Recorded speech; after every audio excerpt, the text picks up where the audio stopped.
Ladies and gentlemen, I have Aida in the house, in the room. She's an amazing, funny comedian. She's got her own show on Netflix, so make sure you check that out.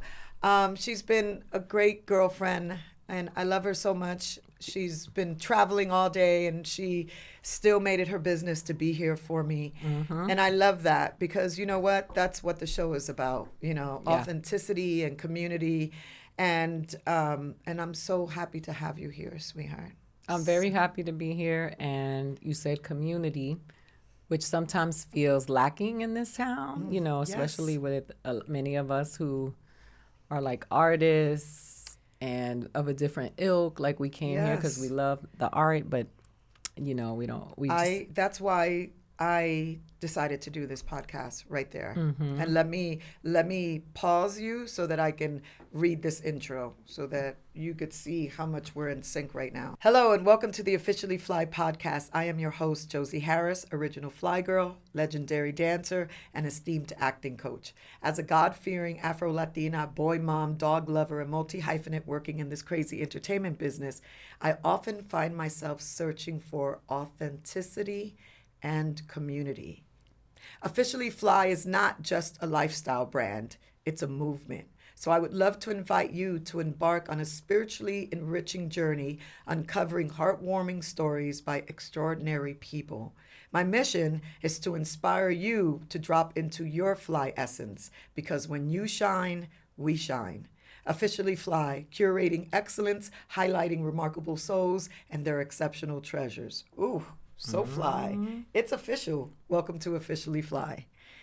Welcome, my that's great. That's a Ida. beautiful intro. Yes, thank you, sweetheart. I was You rocking to it. okay? You was rocking to it. That's right. Thank you for being here. It means so much. Thank you And for having me. yeah, we were just talking about community and how we often don't feel like we have community or where is the Yeah. community.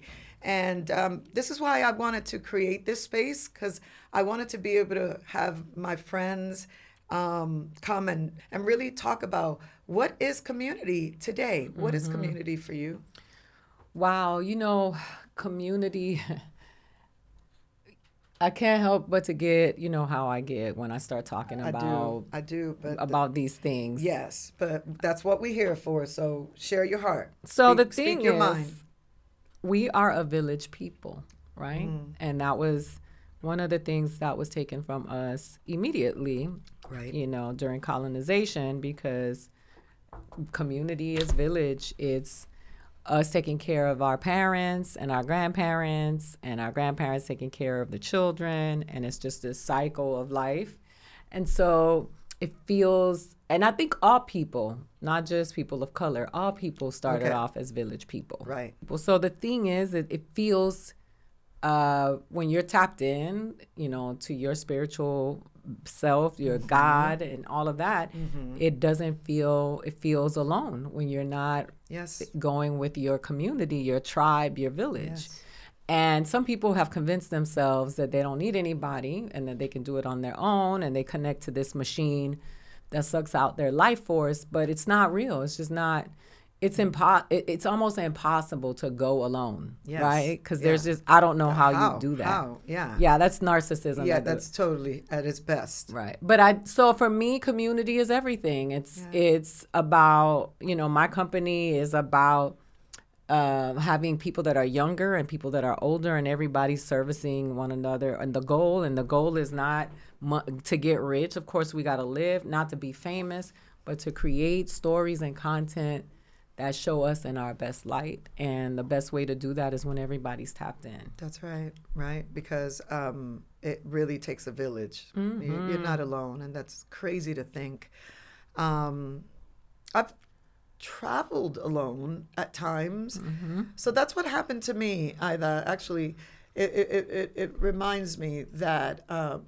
So there was a time not that long ago where I decided that I wanted to not just be an acting coach because I was kind of doing me kind of by myself. I own my acting academies, and so the work was coming to me, and I was doing sort of life according to Josie. I'd work with my clients all day, and I really reached a place where, because community is so important to me, because family is important to me, because tribe is important to me, I realized that was what was missing. That I was so busy, running and, making my money and, just, building, just working so hard to build, to have a place and a space and a voice in this business. Yeah. But I realized that I began to realize that there was something missing, and I was so unfulfilled. And so I decided that I wanted to actually work with other creatives. So I started sort of pushing and asking about dialogue coaching, which is, that sort of next step for me. I've had the wonderful opportunity to work on sets. But once I started working on set, I realized that's what it is. I need community. I need to be around other people and create. I don't think that we're meant to do it by ourselves. I mean, even if we could, I just don't think that that's how it's designed. Yeah, I really feel like, for me, I go through these moments in my life where I go through I regenerate, and I start from scratch recalibrate, again. Right? Yeah, but I start from scratch. Right. I go all the way in, and I wrote and produced and directed some comedy specials last year for HBO. Good. Which was a different muscle for me, being on the other side of the camera. And I was like, oh, I like doing all of this stuff. It's not just, for me, it's about really getting the stories out there and, making sure legacy, we're leaving good 100%. stories behind, not just the pop culture foolishness that dominates. It's straight foolishness. Yeah, it's just the McDonald's of art. Right. And, I love it. You know what I mean? And the people get really caught up in it. And we allow the comment section to determine. We sure do. You know what I mean? People are so artists won't go away. Right. They're like, here's another song and here's this. And, oh, look, I did it. And you got to go away and recreate. Yeah. That's what Michael Jackson did, and Janet Jackson did. That's right. We would wait and see, what is Janet Jackson going to look like this time? We waited in anticipation to see what else was going to happen. And it's a really, the speed that is so hard to keep up with, because you can't, because what you're really racing against is an algorithm. It's a computer. It really isn't even generated by the people. Right. But a lot of people are caught up, not thinking for themselves. That's what it's designed to do, though, right? To not have you think for yourself. That's the whole that's the whole point. And so, I mean, commercials are getting faster, everything. I mean, even I've noticed it very much so in scripts as I'm working on film and television. The scenes are getting shorter and shorter. Yeah, they want the scenes to be shorter. Everything is being affected by this new way. They even have their AI, where some of the scenes are, or people are acting alone and then they put the scenes together. That's crazy. A friend of mine who's an editor is like, they weren't even in the same city. Room. Yeah. But so I've been going through this moment because I was feeling very unfulfilled. And when did this start for you? That feeling? It started in, I think when I wrote the book, I was like, I have a special on Netflix, one on Showtime, and two on HBO. Wow. And I'm still feeling like I still am at the bottom of the food chain, if you will, because my comedy isn't McDonald's, and not to disrespect anybody, but I'm never going to make people of color look bad. Nope. This is not women. Yep. I mean, I feel like the low common denominator comedy is cool it's for the pop culture consumers. It's not for the real comedy connoisseurs, the people who love Red Fox and Richard Pryor and George Carlin and those people. If you listen to people and you ask 10 people who are your favorite comedians, those names always come up. Yeah. So it says something about comedy and its evolution when they're still saying George Carlin and they got 10,000 comedians out today. Absolutely. So for me, it's just like I just remember just feeling empty and saying, what do I have to do to feel reconnected? You know, like the tree in Avatar. Like I want to get connected back to the life force, because it's just been. I feel like I'm an artist to my soul. I can go sit on an island and go write and go create, and all day long, and I don't do it for the same reason. Be happy. Because I express myself through it. It's for, you know, the money is just a byproduct, and we gotta live, but it's a means to an end. But it doesn't feed the work, and so I was like, I have to get connected to some other artists, and I went to see Lauryn Hill. She's incredible. A couple of weeks ago, I was like, oh, this is the kind of artist that resonates with me. Like, and why was that? Because she really cares about what she does. It is to perform a whole concert based on an album that came out 25 years ago. I mean, and look in that audience. It was the girl sitting next to me was white and maybe 17 years old. Yeah. And the people to my right were Mexican and in their 30s. Timeless. That's timeless art. Everybody in there was rocking. Like, when I tell you the whole... I went to Ontario to go see her. Oh, I know. And I was like, this is a real artist. Yes. And, you know, you can feel every part of what she's feeling in her music, you know. I would say genius, you know. And I was just like, oh, this is it right here. I'm not in here for that. Yeah. You know, I ain't nobody's clown. Right. Yeah. No, she's an incredible artist. She's a great one to use as an example of how we have to just stay true to who we are. And she's always been that. And we've seen her go through it because she's been so true to who she is and so vulnerable. Yeah. And I'm just happy to see her back. Me too. You know, me too. She's phenomenal. All right, I want to get into this book a little bit. Okay. It was so good. I love Ariana DeBose's that's my girl. Opening act, opening sort of commentary on you. I felt like she was saying everything I would say about you. Oh, literally. I appreciate that. You're funny as I don't know what. I've loved coming to see you over the years and watching you grow and watching you do your thing. Same. But what I love the most about you is you empower me to use my voice.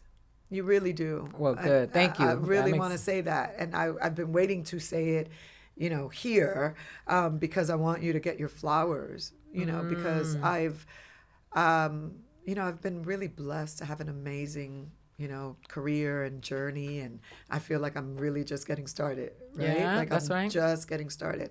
But you were one of those voices for me that really helped me to own mine.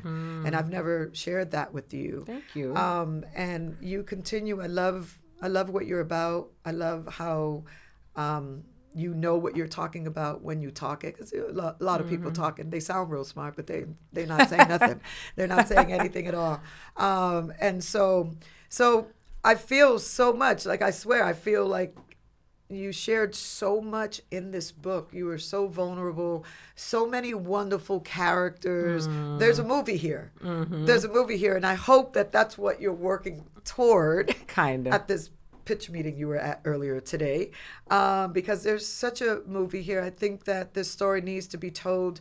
You did it so well, all the details. I felt like it was my family. I felt like I was right there. And that's hard to do. It is. You know, that's hard to do. How long did it take you to write this book? And I know why you called it Legitimate Kid, but tell us a little bit about how long it took you and how did you get to that title? So I started writing the book. So it's a collection of essays. So I wrote some of those essays maybe 8 years ago. Okay. And then some of those are as new as right before the book came out. I think I got my book deal before my comedy special, I think right around that time. Okay.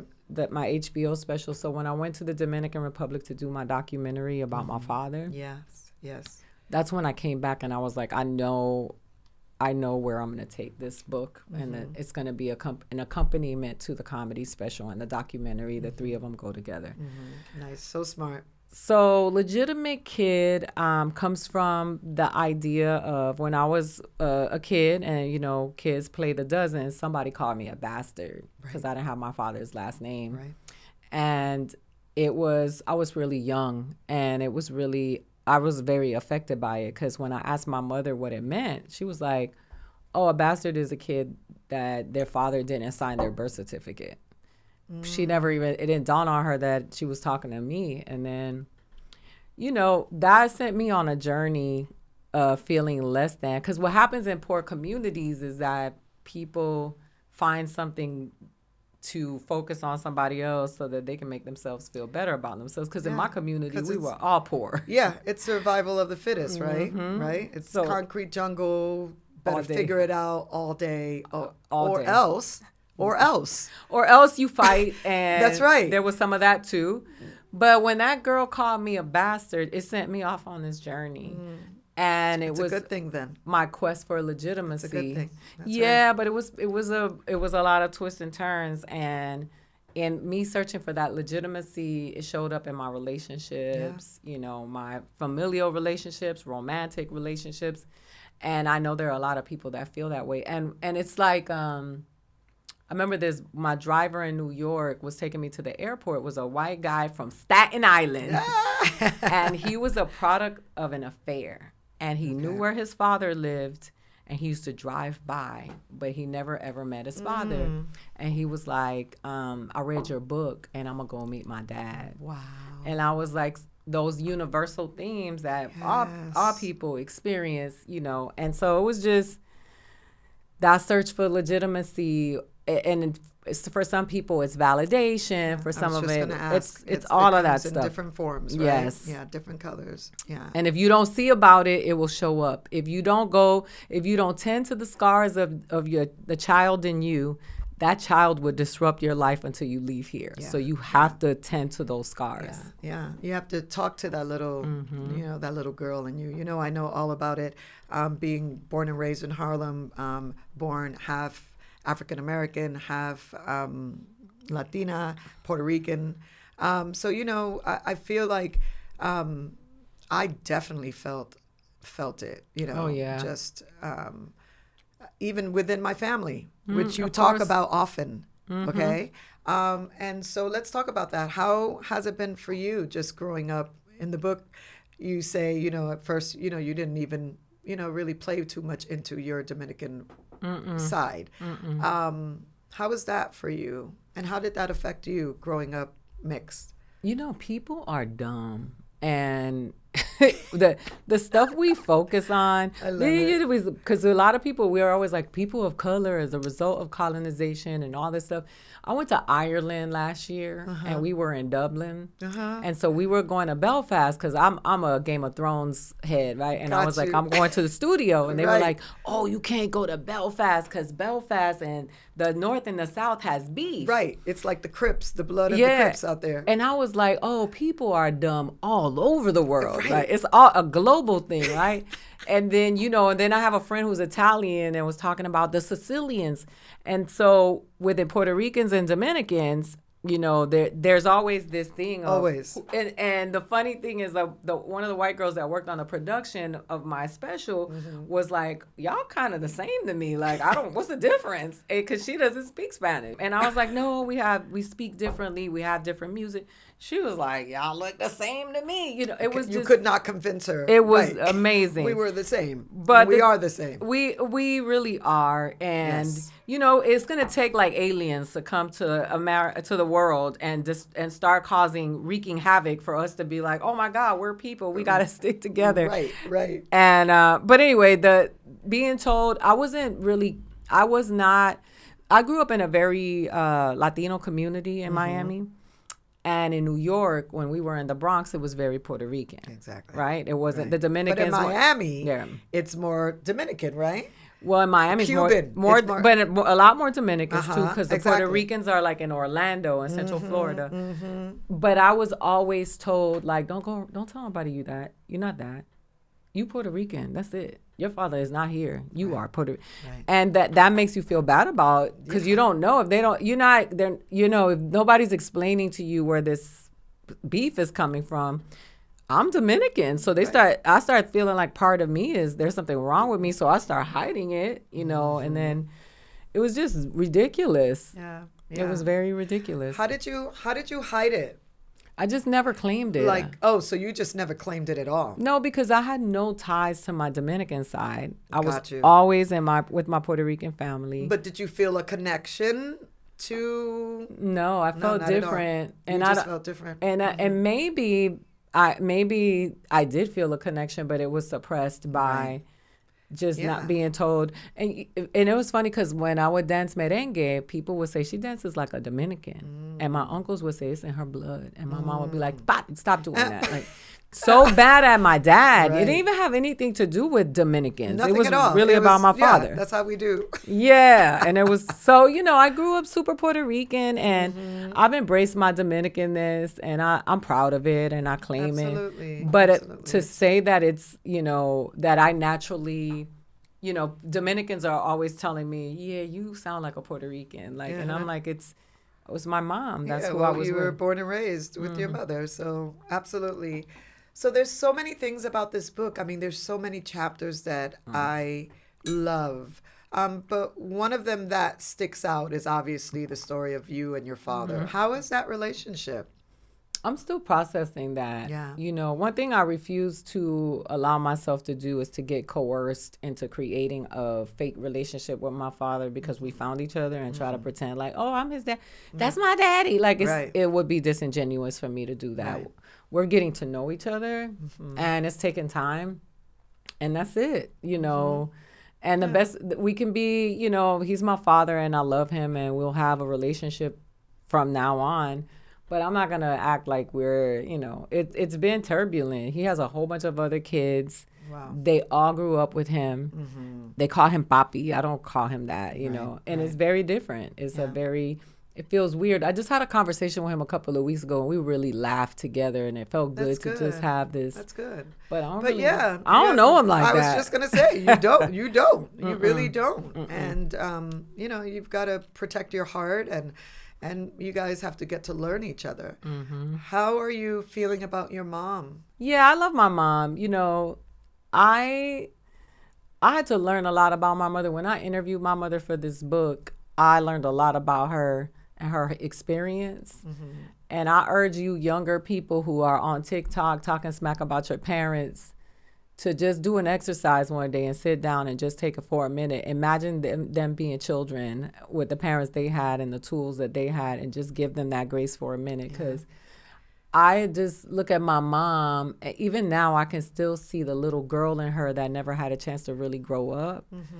And I would never be able to survive what my mother went through. I don't think so. How about that? I think I probably would have jumped off a building, knowing the things and the abuse that my mother endured as a child and as a young woman.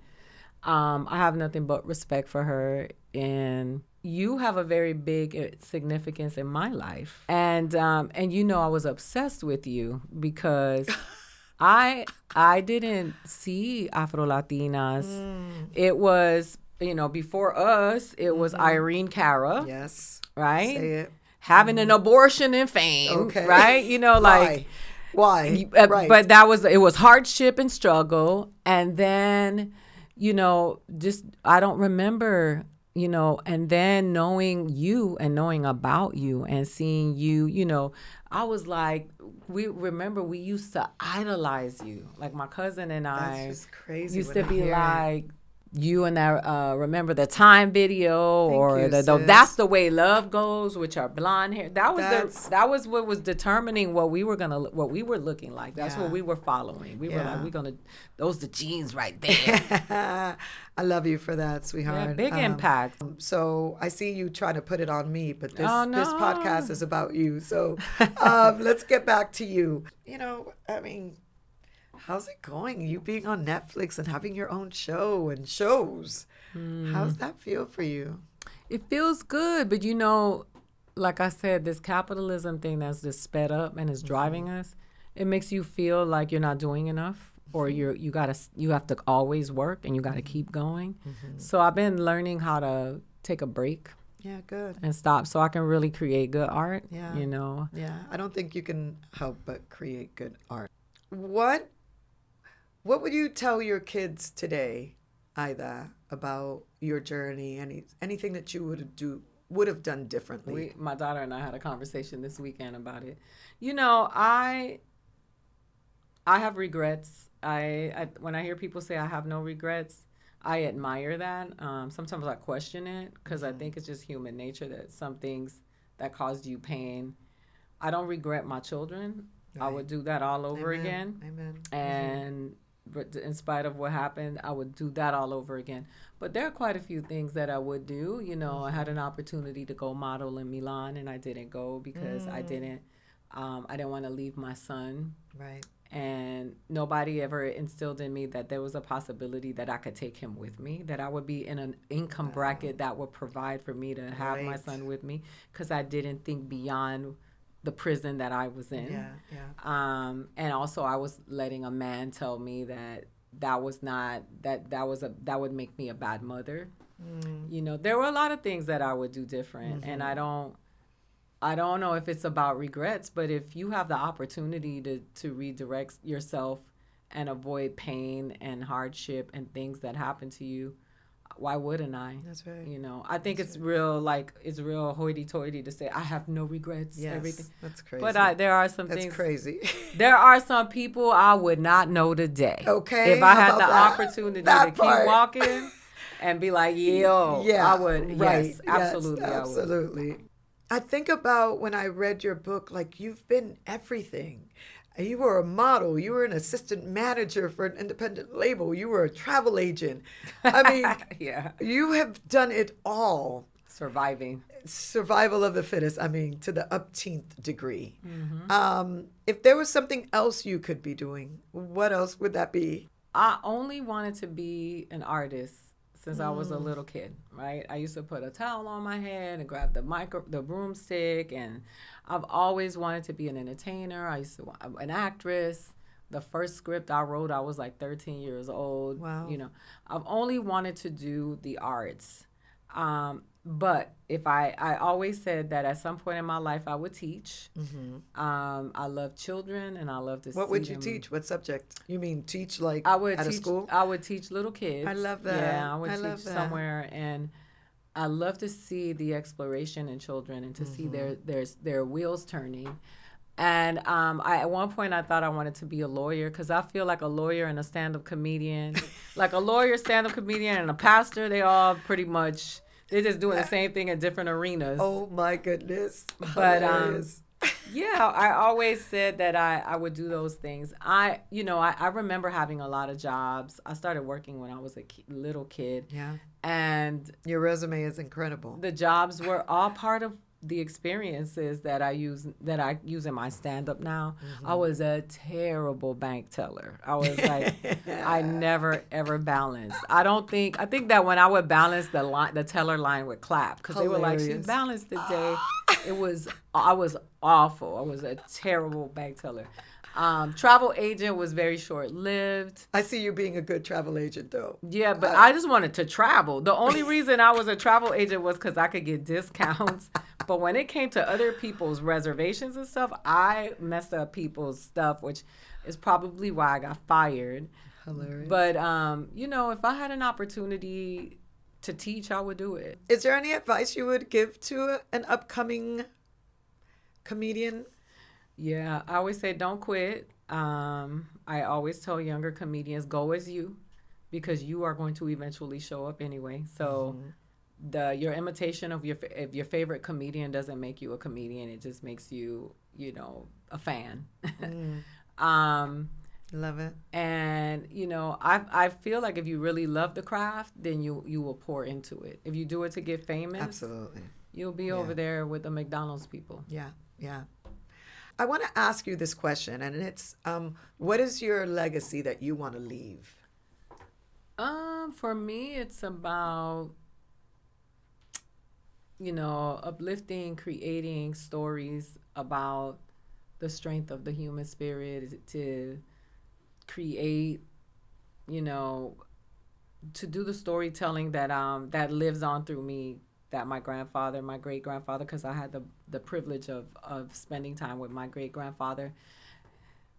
For me, it's about creating solidarity and unity. And it sounds corny to people now, but trying to find the inroads to what creates peace and unity with people.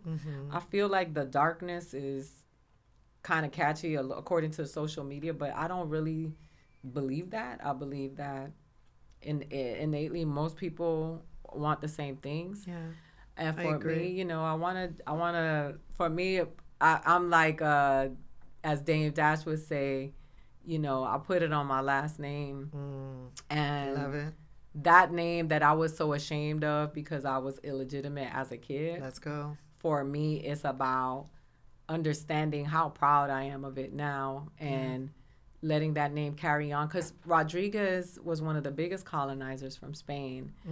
And so that name had this legacy of being, you know, hard and brute force. So I'm gonna take the name and I'm gonna own it. And you're gonna do good by it. Yeah, and give it a different legacy. I love that. That is filled with love and acceptance and unity and not brute force. That's right. That's right. Well, wow. I'm gonna end on that because that's a great way to end. And if anybody can do it, it is you, my sis. I love you so much. Love you back. Congratulations on your show. Thank you so much. Can't wait to hear more about your podcast, your show. You gotta come do the podcast. Look, just tell me when. You know I'm going to be there. You gotta come do it. Absolutely. But I'm just so excited. Netflix, Showtime. If you guys are not knowing, now you're knowing. Aida Rodriguez. Make sure that you pick up Legitimate Kid. I promise you, you will love this book. I'm going to close us out with this thought. As I continue to grow, being fly is an ever-evolving concept. So my question to you is, what does being fly mean to you in this moment? And I mean in this moment, in the now. And what does it mean to you in this season, if you're in a season? What does it mean? Because being fly, it walks and talks to me daily. Hope you've enjoyed the show. I'm Josie, and I'm out. Peace.